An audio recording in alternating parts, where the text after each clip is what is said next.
Hello everyone, मैं अंशुल गुप्ता आप सभी का स्वागत करता हूं बच्चों एक बार फिर से क्रिस क्रॉस क्लासेस में। और जैसा कि आपको पता है कि रोज शाम में 6 बजे चल रही है हमारी क्लास 11th की पॉलिटिकल साइंस की क्लास। तो उसी चीज को आगे बढ़ाते हुए आज हम डिस्कस करने वाले हैं भाई अपने चैप्टर नंबर 5 के बारे में, जो है विधायिका। अच्छा, इससे पहले कार्यपालिका हमने कंप्लीटली फिनिश कर लिया है, तो नीचे प्लेलिस्ट का लिंक मिल जाएगा, उसमें सारे चैप्टर्स हैं, तो आप वहां से जाकर देख सकते हैं 11th के लिए।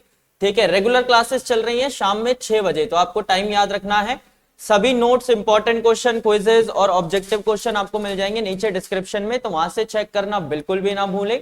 ठीक है, और साथ ही साथ उनका लिंक मिलेगा और हमारी वेबसाइट पर जाकर भी आप देख सकते हैं, जो कि है crisscrossclasses.in। तो फटाफट से शुरुआत करते हैं भाई चैप्टर की।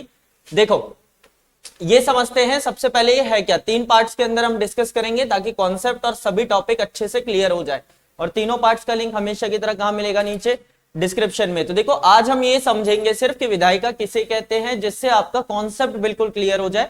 उसके बाद फिर आपको बाकी की चीजें समझ आती रहेंगी। उसके बाद आती है संघ की विधायिका, उसकी आवश्यक क्या है, संसद क्या होती है, ये सब मैं आज आपको एक्सप्लेन कर दूंगा। फिर पॉइंट बाय पॉइंट हम वीडियोस के अंदर देखेंगे और लास्ट पॉइंट में हम बात करेंगे इन सभी, यानी लास्ट पार्ट में हम बात करेंगे इन सभी टॉपिक्स के बारे में।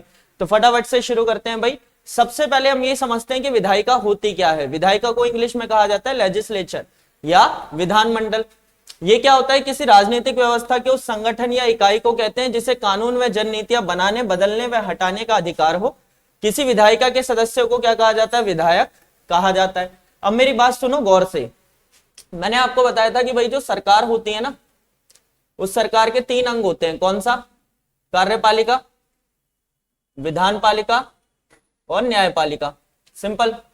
तो कार्यपालिका क्या करती है? कानूनों को लागू कराती है।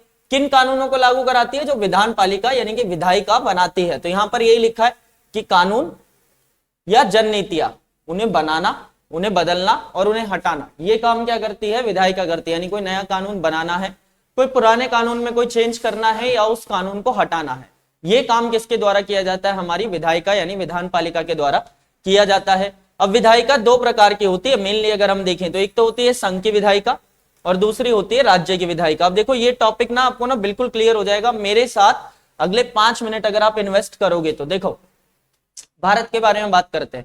भारत में संसदीय व्यवस्था है, बताया था मैंने आपको। संसदीय व्यवस्था जिसमें क्या होता है? प्रधानमंत्री ज्यादा ताकतवर होता है, राष्ट्रपति के पास इतनी शक्तियां नहीं होती हैं। इस व्यवस्था को अगर हम देखें तो हमारे साथ संसदीय व्यवस्था है। ठीक है, कौन सी व्यवस्था है? संसदीय। अब इसके अंदर क्या है कि भाई एक तो हमारे यहाँ केंद्र सरकार होती है, क्योंकि हमारे यहाँ संघवाद है ना, तो केंद्र सरकार, और दूसरी कौन सी होती है? राज्य सरकार। यानी मैं अगर आपको एग्जांपल बताऊं तो मान लीजिए जैसे हम दिल्ली में रहते हैं, ठीक है, तो दिल्ली की एक अलग से सरकार है जो कि अरविंद केजरीवाल की है, और पूरे भारत की एक अलग से सरकार है जो कि मोदी जी की है। तो जो पूरे भारत की सरकार होती है उसे क्या कहा जाता है? केंद्र सरकार या संघ सरकार। ठीक है, संघ की यानी कि पूरे देश की। और राज्य सरकार का मतलब जिस राज्य में आप रह रहे हैं। जैसे आप बिहार में रहते हैं, उत्तर प्रदेश में रहते हैं, पंजाब में रहते हैं, तो सबकी अलग अलग सरकारें होंगी, और फिर उन सबके ऊपर क्या होती है? हमारी केंद्र सरकार, यानी जो किसकी है? मोदी जी की। अब होता क्या है, इन दोनों के ही अंदर कुछ लोगों को चुना जाता है। ठीक है, 2 बार चुनाव होते हैं हमारे देश में। एक बार किसके चुनाव होते हैं? लोकसभा के चुनाव, और एक बार किसके चुनाव होते हैं? विधानसभा के चुनाव। ठीक है, जिसमें हम क्या करते हैं? वोट डालने जाते हैं। देखो, जो लोकसभा के चुनाव होते हैं उनसे किसे चुना जाता है? केंद्र सरकार के सदस्यों को, यानी जो केंद्र सरकार के अंदर जाएंगे। ये बिल्कुल मैं आपको रफ लैंग्वेज में समझा रहा हूं, इसकी जो डीप है वो आगे वाली वीडियोस में हम देखेंगे डिटेल में। तो जो हमारे संसद के लिए लोकसभा के चुनाव हो गए, उसमें कौन चुना जाएगा? लोकसभा के मेंबर। अच्छा, तो फिर विधानसभा के चुनाव में विधानसभा में राज्य सरकार के मेंबर्स को चुना जाता है। ठीक है, केंद्र में 2 हिस्से होंगे, एक हमारा कौन सा? लोकसभा, और दूसरा कौन सा? राज्यसभा। सिंपल सी बात है। ठीक है, और राज्य में भी 2 हिस्से होंगे, विधानसभा, और जहां राज्य बड़े होते हैं तो वहां एक अलग से होता है क्या? विधान परिषद। जैसे भारत के अंदर 6 राज्यों के अंदर क्या है? विधान परिषद है। अभी आपको समझ आ जाएगा। तो देखो होता क्या है, आप लोकसभा के चुनाव में, आपके माताजी, आपके पिताजी लोकसभा के चुनाव में गए, वो वहां से वोट डालेंगे और आपके एरिया के लिए चुना जाएगा एक एमपी यानी कि सांसद। वो सांसद कहां जाकर बैठेगा? वो सांसद बैठेगा लोकसभा में जाकर। ठीक है, कहां पर जाकर बैठेगा? लोकसभा में जाकर। ठीक है। अब जिस पार्टी के सांसद ज्यादा चुने जाएंगे उस पार्टी का जो नेता होगा वो क्या बन जाएगा? प्रधानमंत्री। बिल्कुल सही बात है भाई, ठीक है, क्या बन जाएगा? प्रधानमंत्री। अच्छा, तो राज्य सरकार में क्या होगा? अच्छा, विधानसभा में क्या होता है कि विधानसभा के चुनाव होंगे, अब एक बार फिर से चुनाव होंगे, उसके अंदर जिस व्यक्ति को चुना जाएगा उसे बोलेंगे विधायक, ठीक है। तो आपके एरिया का एक विधायक होगा, आपके एरिया का एक सांसद होगा। सांसद वो व्यक्ति है जो आपके एरिया के बिहाफ पर लोकसभा में जाकर बैठता है, यानी केंद्र सरकार में होता है, और विधायक आपके एरिया का वो व्यक्ति है जो कि विधानसभा में जाकर बैठता है और सदस्य होता है किसका? राज्यसभा का। तो भाई विधानसभा के अंदर जिसके ज्यादा विधायक होंगे वो व्यक्ति क्या बन जाएगा? मुख्यमंत्री। यानी जिस पार्टी के ज्यादा विधायक होंगे उसका नेता क्या बन जाएगा? मुख्यमंत्री। बिल्कुल सिंपल सी बात है, ठीक है। तो देखो ये हमें समझ आ गया कि एक तो केंद्र सरकार होगी, एक राज्य सरकार होगी। केंद्र सरकार के दो हिस्से हैं, लोकसभा और राज्यसभा। राज्यसभा में लोग कहां से आते हैं इसके बारे में हम आगे बात करेंगे, ठीक है। अब जो ये लोकसभा है इसके अंदर तो हम खुद ही चुन के भेज रहे हैं, है ना भाई। हम चुनाव करते हैं, हम जाते हैं, हम वोटिंग करते हैं, और वोटिंग करने के बाद हम एक व्यक्ति को चुनते हैं और वो कहां पर जाकर बैठता है? लोकसभा में। और जो हमारा विधानसभा की कहानी है, तो विधानसभा के अंदर विधानसभा के चुनाव होते हैं, हम विधायक को चुनते हैं और वो जाकर बैठते हैं विधानसभा में और वो बनाते हैं हमारी राज्य सरकार। तो अब यहां से एक बार और मैं बताता हूं तो और बिल्कुल क्लियर हो जाएगा कि भाई देखो दो सरकारें हैं, एक तो केंद्र की,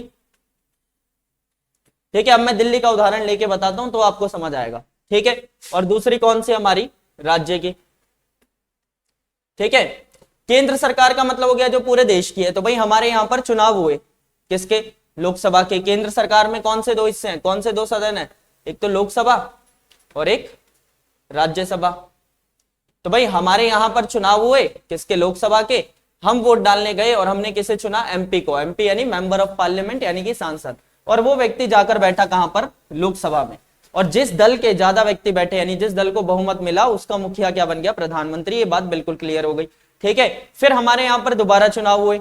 इस बार किसके चुनाव हुए भाई? इस बार चुनाव हुए राज्यसभा के, ठीक है। राज्यसभा के नहीं, राज्य सरकार के, ठीक है। और इसके अंदर किसे चुना हमने? विधानसभा के सदस्यों को, जिसे हम क्या कहते हैं? विधायक, ठीक है। विधायकों को चुना और वो विधायक जाकर कहां पर बैठेंगे भाई? कहां पर? जिसे एमएलए बोलते हैं, ये याद रखना, एमएलए बोलते हैं, मेंबर ऑफ लेजिस्लेटिव असेंबली। तो एमएलए कहां पर जाकर बैठेगा? विधानसभा में। और जिस पार्टी के ज्यादा एमएलए होंगे, यानी जिसे बहुमत मिलेगा, उसका नेता क्या बन जाएगा? मुख्यमंत्री। इतना सा आपको याद रखना है। यानी कि दो स्तरीय सरकार है, सबके दो दो हिस्से हैं। अब देखो होता क्या, इसके तो दो हिस्से हैं, इसके अंदर जो राज्य बड़े हैं, ठीक है, जैसे आपका उत्तर प्रदेश हो गया, महाराष्ट्र हो गया, बिहार हो गया, ठीक है। तो इन सब राज्यों के अंदर क्या है? दो हिस्से होते हैं राज्य सरकार के, एक तो हमारा विधानसभा और एक विधान परिषद। जैसे कि यहाँ पर लोकसभा, राज्यसभा है, ठीक है। पर जहां पर जो हिस्से हैं वो छोटे हैं, यानी जो राज्य हैं वो छोटे हैं, वहां पर एक ही होता है। राज्य सरकार के अंदर कौन सा? विधानसभा, दो सदन नहीं होते। ये बात हमारे को समझ आ गई। तो इस चैप्टर में हमें पढ़ना क्या है? इस चैप्टर में बच्चों हम यही पढ़ेंगे कि संसद है क्या, ठीक है, विधानसभा क्या है, संसद क्या है, ठीक है, लोकसभा क्या होती है, राज्यसभा क्या होती है, इनमें कितने कितने मेंबर होते हैं, ठीक है। इसके अंदर कानून बनाए कैसे जाते हैं, उन कानूनों को लागू कैसे किया जाता है, वो हम कार्यपालिका में पढ़ चुके हैं। तो यहाँ पर हम पढ़ेंगे कि कानून बनाए कैसे जाते हैं। तो ये पूरी कहानी इसके अंदर आ जाएगी। इस चैप्टर के बाद आपको पता चल जाएगा कि लोकसभा क्या है, राज्यसभा क्या है। अभी आपको ये मैप अपने माइंड के अंदर रखना है ताकि आप आगे का चैप्टर अच्छे से समझ सको। ये छोटा सा इंट्रोडक्शन था चैप्टर का। कंटिन्यूअसली सारी वीडियोस देखोगे तो समझ आ जाएगा। थोड़ा सा माइंड के अंदर फिक्स कर लो क्या कहानी है। देखो मेन जो हमारी सरकारें हैं, दो स्तरीय सरकार होती है हमारे देश के अंदर। पहली कौन सी? केंद्र सरकार, और दूसरी कौन सी? राज्य सरकार। केंद्र सरकार के अंदर हमारे दो हिस्से हैं, एक तो लोकसभा और एक राज्यसभा। लोकसभा में हम चुनाव करके एमपी को चुनते हैं, वो लोकसभा में जाकर बैठता है, और जिस दल को बहुमत मिलता है, यानी जिस दल के ज्यादा एमपी होते हैं, ठीक है, उसका नेता क्या बन जाता है? मुख्यमंत्री। अब ज्यादा का मतलब है बहुमत मिलना, ठीक है। उसके बाद ऐसे ही राज्य सरकार है। राज्य सरकार के अंदर क्या होता है भाई? राज्य सरकार के अंदर विधानसभा होती है। हम एक व्यक्ति को चुनते हैं जिसे हम कहते हैं एमएलए, और वो विधानसभा में जाकर बैठता है। और जिस दल को विधानसभा में बहुमत मिलता है, बहुमत का मतलब क्या है ये हम आगे बात करेंगे, ठीक है, अच्छे से समझ आ जाएगा। तो जिस दल को बहुमत मिलता है उस दल का नेता क्या बन जाता है?